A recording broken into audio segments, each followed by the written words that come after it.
we've seen the outrage going on the border. Joining us now is the Victorian MP for Polwarth, Richard Riordan, with his own story about what's been happening on the border. Great to see you, Richard. How are you?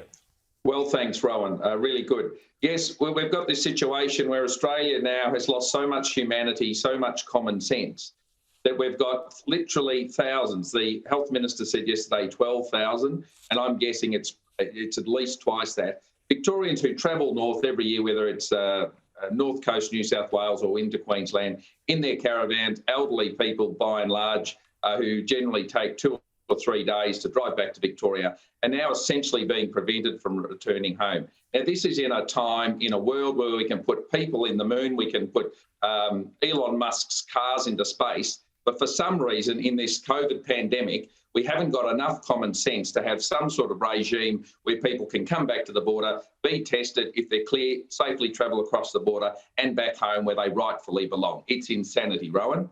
Rita.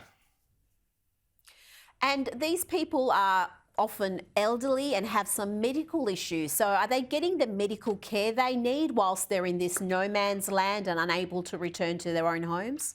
No, they're not, Rita. They're currently in almost makeshift refugee camps in caravan parks from one end of New South Wales to the top of Queensland.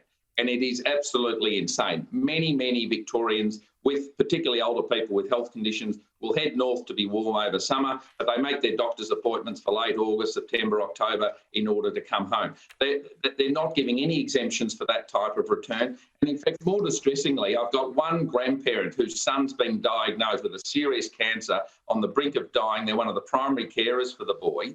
And they fill in the forms to say, we want to come back to our own home in the country, Australia. I mean, returning to your own home in Australia, most people certainly didn't ever go to a poll to say we're going to take that right away from people. They're then sent a form they've got to fill in. This is for someone who's going to die. End of life event is their exemption they want. And they've got to provide a prognosis of the person at end of life. Now, what sort of health department is so clueless that they're wanting to know what the prognosis is for someone who's going to die? I mean, heavens above, that's how ridiculous the bureaucracy's become in Victoria. I mean, Daniel Andrews needs to come out and tell those thousands and thousands of people what his plan is to get them back to Victoria in a reasonable time and in a safe and a way that all Victorians can support. But telling people, as Martin Foley did yesterday, that they are stuck for the indefinite period of time in no man's land is just insanity writ large. James. Putting aside the moral dubiousness and constitutional dubiousness of not allowing people to cross state borders in their own country, what risk do the authorities think that these travellers pose? I mean, these are people who will have been in Queensland, they will have been in places in New South Wales that have absolutely no coronavirus or have had none for weeks, if not months. They're elderly, so statistically they're much more likely to be vaccinated than anybody else. These people are not coming from Campbelltown in Sydney or someplace like that. What on earth is the Victorian government's problem here? Look, Daniel Andrews, time and time again, loves to make himself look like the fit man, the tough man.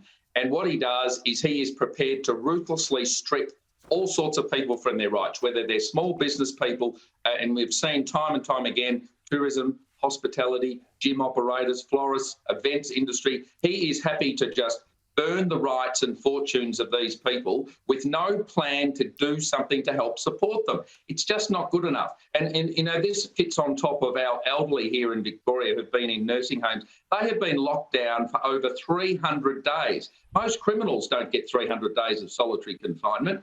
And this is an issue. We've got our elderly in nursing homes. We've got our baby boomers stuck in New South Wales and Queensland. There are people suffering from one end of Victoria to the other. And the worst part is there's just no plan. They are perfectly happy to stand up and say, oh, you know, we've done it for 200 days now, 300 days now. We can do it a bit longer. You know, Daniel Andrews and these health department officials, they're getting paid every week. Their life's pretty much normal. They're not doing anything differently. They're not suffering financially. They're still seeing their family, but they're happy to take those rights from everybody else. Richard Riordan, great to speak to you. Keep up the passion. Keep fighting for those people on the border, the grey nomads. Great to see some photos of them there. Thanks very much, and we'll chat to you again soon. Thank you. Good, Rowan. Thanks.